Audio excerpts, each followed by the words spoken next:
1절에서 10절 말씀, 신약성경 191페이지입니다. 사도행전 3장 1절에서 10절 말씀, 하나님의 말씀 믿음으로 함께 받겠습니다. 제9시 기도 시간에 베드로와 요한이 성전에 올라갈새 나면서 못 걷게 된 이를 사람들이 메고 오니 이는 성전에 들어가는 사람들에게 구걸하기 위하여 날마다 미문이라는 성전문에 두는 자라.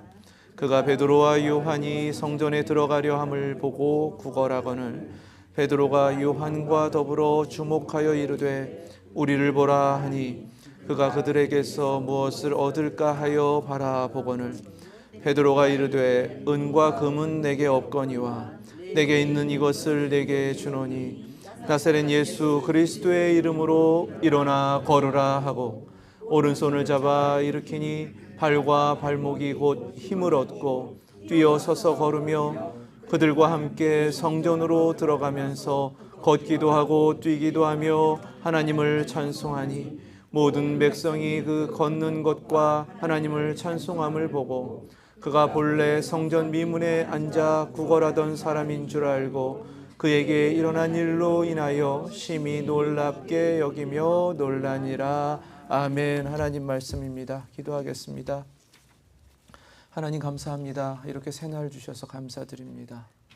그리고 멀리 있는 우리 자녀 가정인 좌한 가정이 함께 예배에 참석할 수 있도록 그 걸음도 인도하여 주시니 감사드립니다.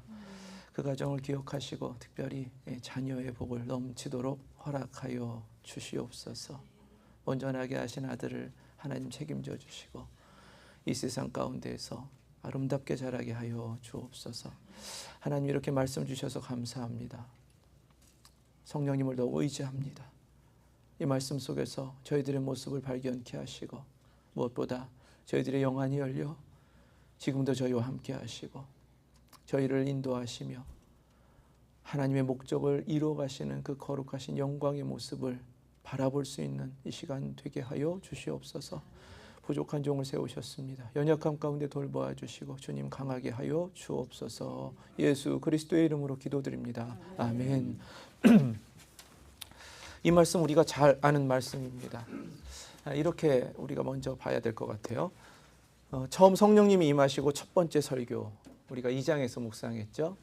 첫 번째 기적입니다. 교회에게 허락하신 기적. 그리고 이 기적으로 인하여 두 번째 설교로 이어지고요. 첫 번째 설교는 3,000명이 예수 믿었죠. 두 번째는 5,000명이 예수 믿습니다. 이 놀라운 역사가 계속해서 이루어져 가는 거예요. 오늘 말씀 속에서 먼저 이런 것을 보아야겠습니다. 나면서 못 걷게 된 이, 어찌 보면은 오늘 하나님께서 우리에게 보게 하시는 바로 그 사람입니다. 나면서 못 걸었기 때문에 이 사람은 한 번도 걸은 적이 없어요. 그리고 자기 스스로 걸을 능력이 없다. 이가 누군가? 예수님 안 믿는 사람들입니다. 영적으로 보시면 쉬워요. 왜 교회에 그렇게 못 오는가? 자기 혼자 못 옵니다. 왜 그렇게 못 믿는가? 못 믿습니다. 그것이 나면서 못 걷게 된 바로 이 사람의 모습, 이 사람의 모습을 통해서 좀 주변을 보라 이렇게 말씀하시는 거예요. 날마다 미문이라는 성전문에 두는 사람이었습니다. 구걸하기 위해서 계속 그 앞에 두었어요. 이 사람이 그래도 나이가 꽤 많으니까 이렇게 구걸을 하고 있었을 텐데 그러면 예수님이 그래도 성전을 꽤 많이 오셨었는데 마지막 십자가에 달리시기 전까지는 4일 동안이나 성전에서 계속해서 가르치셨는데 왜 이 사람은 예수님을 한 번도 못 만났을까입니다. 이것이 하나님의 은혜의 신비입니다. 당연할 것 같잖아요. 거기서 계속 있었으면 예수님 만났어야죠. 예수님이 3년 반 동안 그 공생의 기간에 얼마나 많이 성전에 오셨었는데 한 번도 못 만났어요. 이것도 기적입니다. 우리가 이런 모습들을 이제 이 말씀을 속에 바라보면서 그 누구의 모습이 아니라 우리가 살아가는 삶 가운데 또는 우리가 함께 공동체로 이뤄간 우리 교회 주변에 이런 많은 모습들이 있다라는 사실을 우리 함께 깨닫고 오늘 말씀 속에서 우리에게 주신 사명 함께 깨달음 결단하실 수 있길 축원합니다. 제9시 기도 시간이라고 하셨어요. 제9시 신약 성경에 제 몇 시라고 하면 거기에 6을 더하시면 됩니다. 왜냐하면 아침에 6시는 활동이 시작되는 시간이라고 여겼고요. 저녁 6시는 이제 해가 지고 새로운 하루가 시작되는 시간 이렇게 여겼습니다. 그래서 6이라는 시간이 기준이에요. 제9시라고 하면 6을 더하면 되죠. 15시입니다. 15시는 우리 시간으로 오후 3시예요. 그때가 기도 시간이라고 하는 거예요. 우리가 2장에서 묵상했지만 성령 강림 사건이 이루어진 다음에 세술에 취했냐 그랬을 때 베드로가 지금이 제3시인데 라고 대답했습니다. 제3시는 몇 시겠어요? 오전 9시입니다. 이 두 때가 유대인들에겐 특별한 때입니다. 왜냐하면 제사를 드릴 때에 하나님께서 매일 드려라 하시는 제사가 있었습니다. 그것이 번제와 소제가 있는데 그 상번제라고 불러요. 매일 드려야 하기 때문에 오전과 오후로 번제 드리라는 시간이 바로 이 시간입니다. 제3시와 제9시, 오전 9시와 오후 3시 이때 번제를 드리도록 하셨어요. 그러니까 성전에서는 번제를 드리는 시간입니다. 유대인들은 그래서 이 시간에 자신이 있는 곳 또는 성전에 나올 수 있으면 성전에 나와서 그 시간에 기도를 드렸습니다. 그래서 오전 9시와 오후 3시는 하나님께 기도드리는 시간입니다. 기도 시간이라고 하신 것은 바로 그 의미예요. 하지만 예수 그리스도를 믿는 자들, 특별히 사도들에게는 더 큰 의미가 있었습니다. 예수님이 십자가에 달려 못 박히신 시간이 제3시 오전 9시입니다. 그리고 누가복음 말씀에 보니까 주님이 숨지신 시간이 바로 제9시 오후 3시입니다. 지금 성전으로 올라가는 베드로와 요한의 마음 가운데에서는 무엇을 구하는가? 하나님의 은혜를 구합니다. 그리고 그 은혜를 구하는 발걸음에는 다른 거 의지하지 않고 예수 그리스도의 십자가를 의지하며 가는 거예요. 바로 그 십자가의 은혜가 자신들에게 허락하신 그 놀라우신 역사로 복음을 증거하게 하셨고, 얼마 전에 3,000명이 예수님을 믿는 놀라운 역사를 이루게 하셨고, 앞으로도 하나님께서 목적하신 그 일을 위하여 그들을 사용하실 것이기 때문에 자신들이 할 수 없는 것 하나님이 이루어 주실 것을 믿습니다. 기도하지 않을 수가 없다는 거죠. 정리하면 이렇습니다. 오순절 성령 강림 사건은 기도할 때에, 기도하는 그 시간, 예수님께서 십자가에 못 박힌 그 시간에 임했다라는 사실입니다. 그렇게 기도하며 성령 받은 자들이 복음을 전했을 때에 3,000명이 예수님 믿었습니다. 오늘 말씀은요, 예수님이 숨지신 바로 그 시간에 기도하러 올라갈 때에 나면서 못 걷게 된 그 사람 하나님께서 기적을 일으키셔서 낫게 하신 뒤에, 복음을 전하게 하신 뒤에 5,000명 예수 믿게 하셨다라는 사실입니다. 사도행전 2장과 3장은 바로 이것을 전하는 거예요. 기도가 아니면 하나님의 일을 할 수 없다는 겁니다. 우리가 드리는 그 기도의 중심은 예수 그리스도의 십자가의 은총이라는 것입니다. 그래서 우리는 십자가의 은혜를 구하고 십자가의 능력을 의지하며 간구하고 기도하면서 하나님의 일을 감당해야 한다라는 사실을 우리 모두 깨닫고요. 기도하는 교회, 기도하는 공동체 되실 수 있길 주님의 이름으로 축원합니다. 그들이 성전에 올라가는데 한 사람이 앉아있는 걸 보았습니다. 누가 낑낑 메고서 그 사람을 메고 성전 문 앞에다가 두었어요. 정확하게 문 어디쯤인지는 모르겠습니다. 사람들이 그 문을 통해서 성전으로 들어가기 때문에 성전 최대한 문 가까이는 있으려고 했겠지만 그 사람이 그래도 성전 문 근처에 있다라는 말이 맞을 것입니다. 올라가다가 그 사람이 보였어요. 그 사람은 왜 성전에 왔는가? 그 사람도 은혜를 구하기 위해서 온 겁니다. 하지만 그가 성전에 왔지만 은혜를 구해야 하지만 그는 하나님께 은혜를 구하는 자는 아니었습니다. 하나님께 나아오는 사람들의 은혜를 구했습니다. 그에게 은혜는 돈이었습니다. 그래서 그는 구걸하였습니다. 하나님을 만나지 못하고 하나님의 은혜를 받지 못한 사람은 이렇게 성전에 나아오지만 사람을 목적하고 자신이 원하는 것을 구하고 그래서 구걸합니다. 누군가는 하나님의 은혜를 구하며 하나님을 믿기 때문에 기도하는데 사람을 목적하면 계속해서 사람에게 무언가를 기대하며 요구하는 처지가 된다는 말입니다. 이것이 둘의 차이입니다. 예수 그리스도의 이름으로 산다라고 할 때 하나님께서 우리에게 무엇을 원하시는가? 예수 그리스도의 이름으로 기도하는 삶. 예수 그리스도의 이름으로 기도한다면 누가 목적이 되어야 하는가? 그 이름으로 응답하시는 바로 예수 그리스도 하나님이 목적되는 삶. 그렇기 때문에 세상 가운데서 어떻게 살아가는가? 그냥 비천하게 자기 자신이 그렇게 불쌍한 모습으로 처한 것이 아니라 오히려 하나님을 바라보면서 성전을 향해 올라가는 삶, 바로 그 모습이 되어야 한다고 말씀하시는 거예요.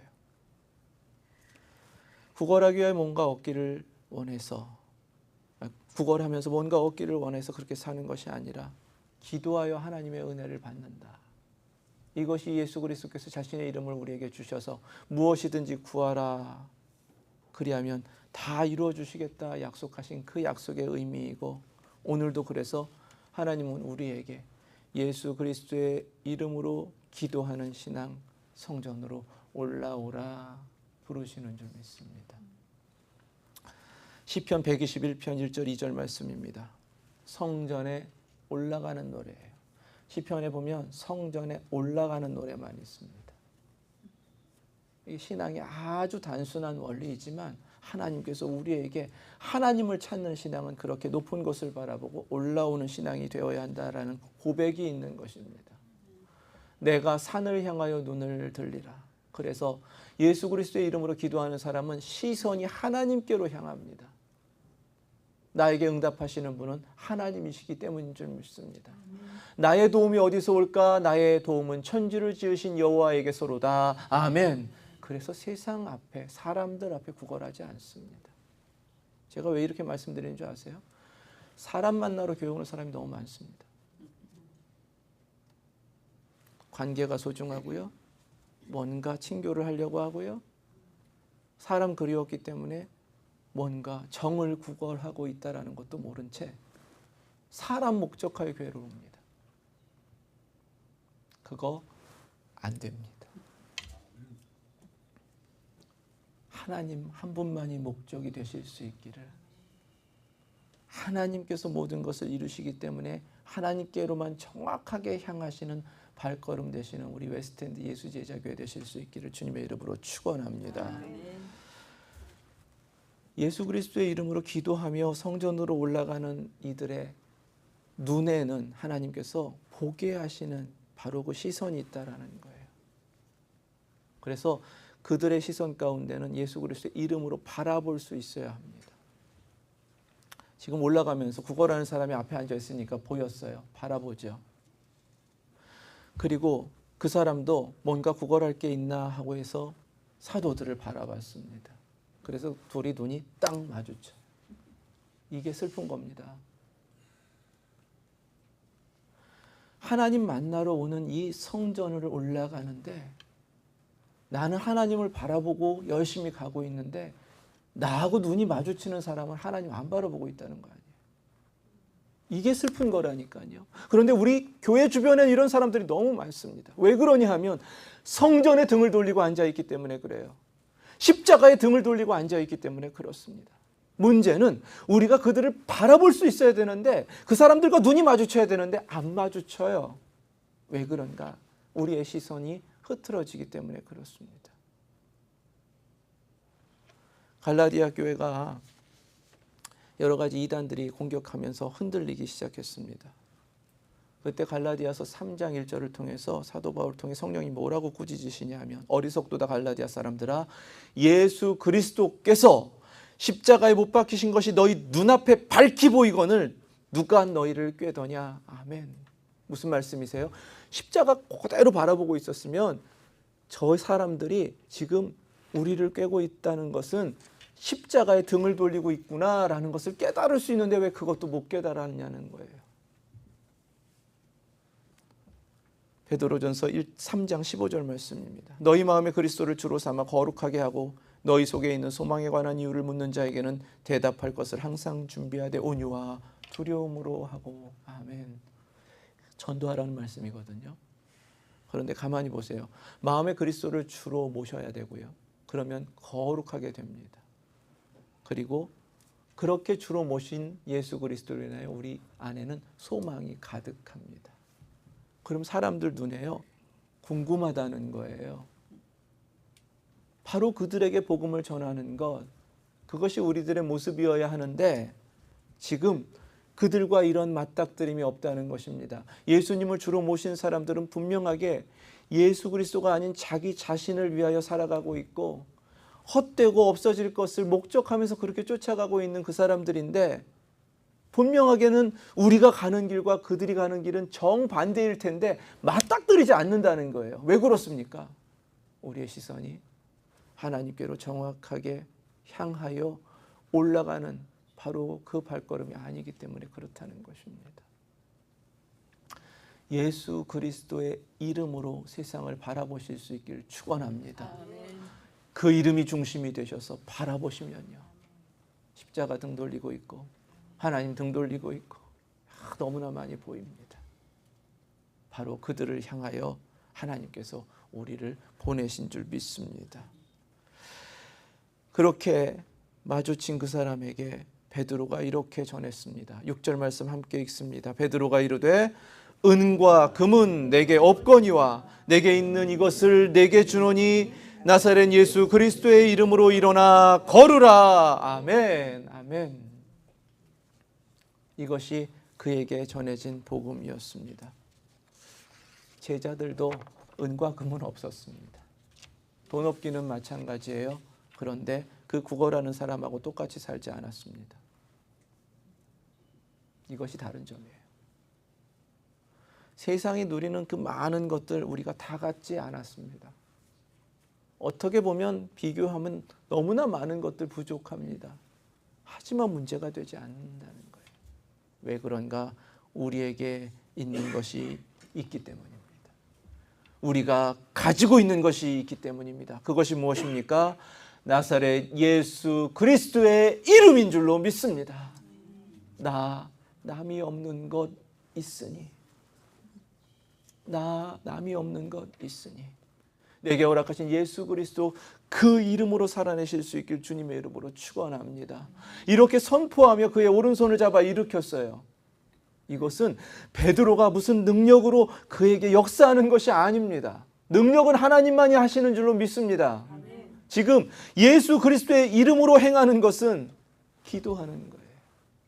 그 모습이 그의 손을 잡고 일으키는 행동으로 보이지만 기도하는 겁니다. 요한복음 14장 13절 14절 말씀입니다.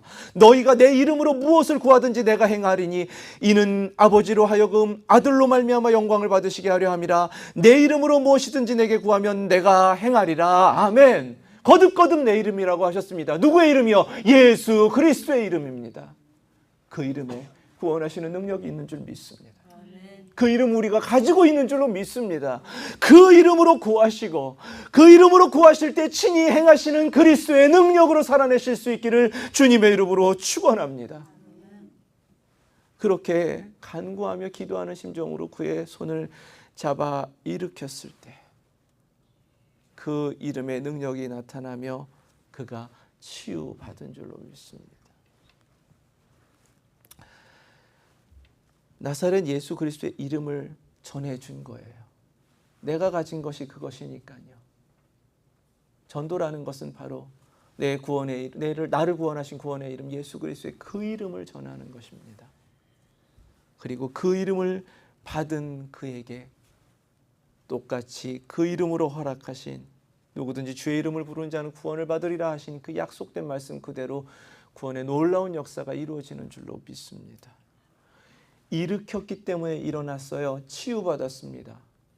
하지만 성경에서 뭐라고 말씀하시냐면 발과 발목이 곧 힘을 얻었다 이렇게 증거하십니다.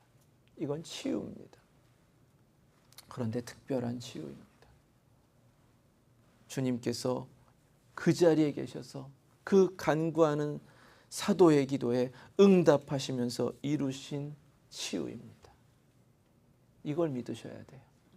누가 영역이 세서 안수하고 기도하면 놀라운 일이 이루어진다고 쫓아가지 마시고, 어려움 있을 때마다 주의 이름의 능력을 확신하시면서 함께 서로 붙들고 주의 이름 부르며 기도하시고, 그때에 친히 오셔서 누가복음 4장 40절 말씀대로 예수께서 일일이 그 위에 손을 얹으사 고치시니 아멘, 이 놀라운 능력의 은총을 받아 누리실 수 있기를 주님의 이름으로 축원합니다.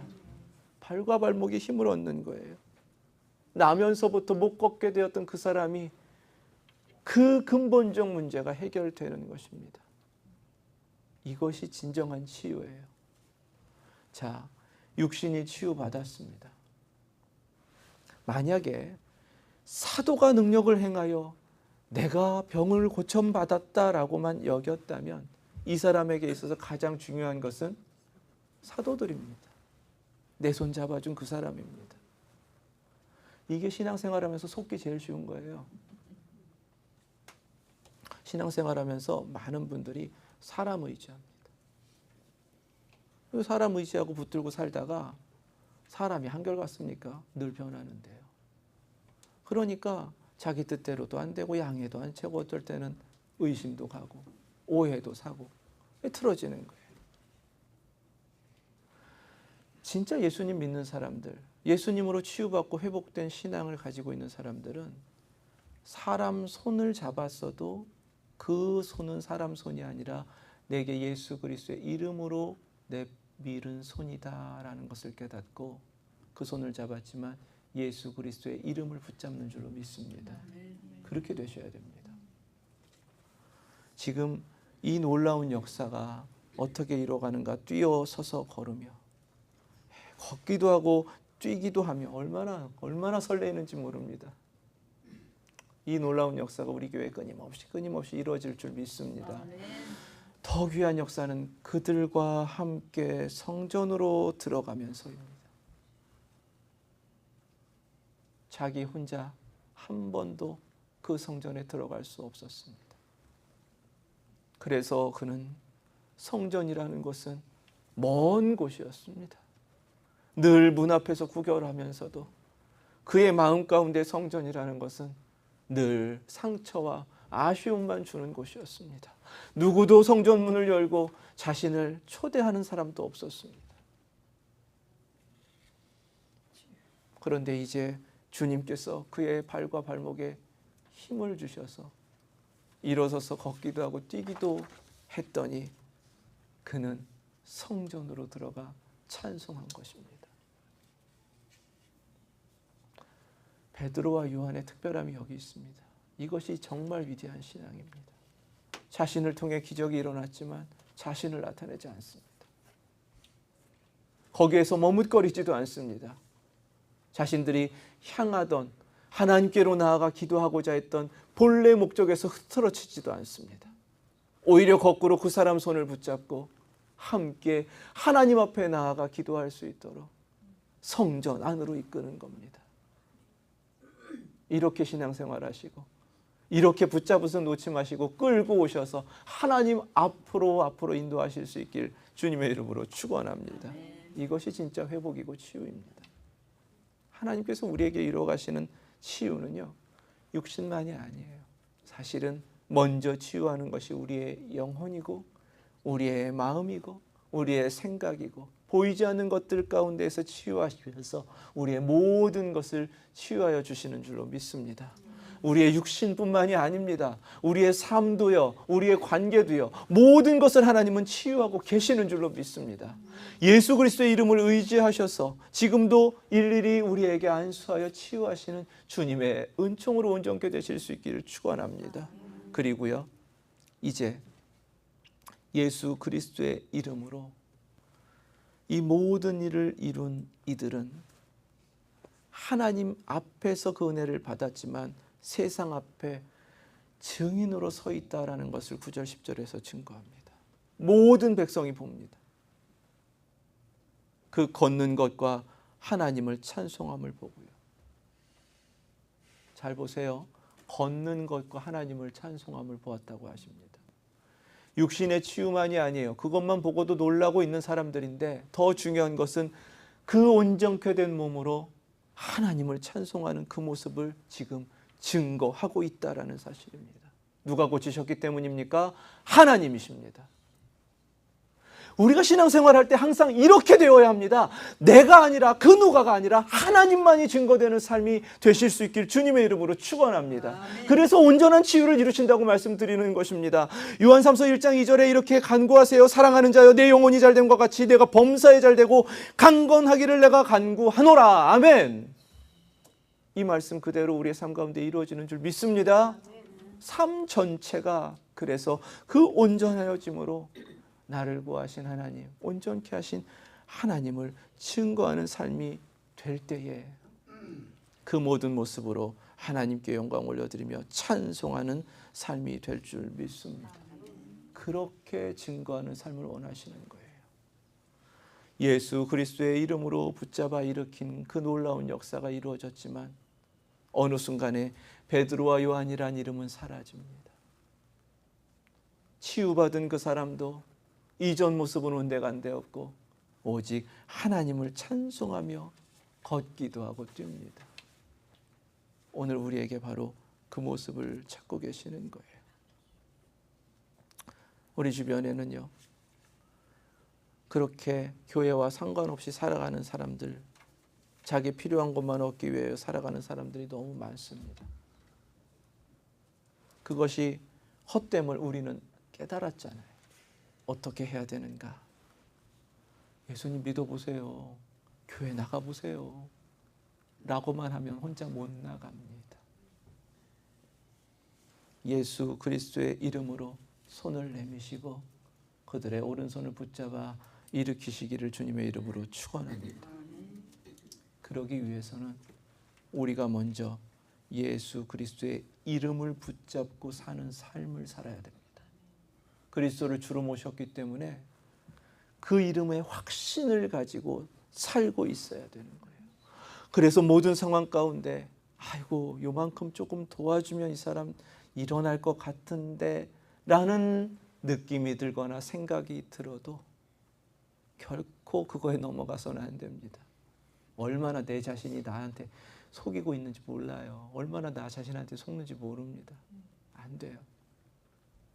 모든 순간에 오직 예수 그리스도의 이름으로, 오직 예수 그리스도의 이름으로 행하시고 손도 맞잡으시고 나를 붙잡은 그 손이 아주 힘 있는 사람의 손일지라도 그것 아니라 주님의 이름으로 만나게 하셨다면 예수 그리스도의 이름을 붙잡으셔서 오직 예수 그리스도의 이름으로만 살아내시는 저와 여러분들 되실 수 있길 축원합니다. 골로새서 3장 17절 말씀 함께 읽겠습니다. 또 무엇을 하든지 말에나 일에나 다 주 예수의 이름으로 하고 그를 힘입어 하나님 아버지께 감사하라. 아멘. 이 말씀대로 사시면 됩니다. 한 주간도 오직 예수 그리스도의 이름으로, 그 이름의 능력으로, 그리고 그 이름을 더욱더 구하며 그 은혜로 살아내시는 저와 여러분들 되실 수 있길 주님의 이름으로 축원합니다. 기도하겠습니다. 우리 결단하시자고요.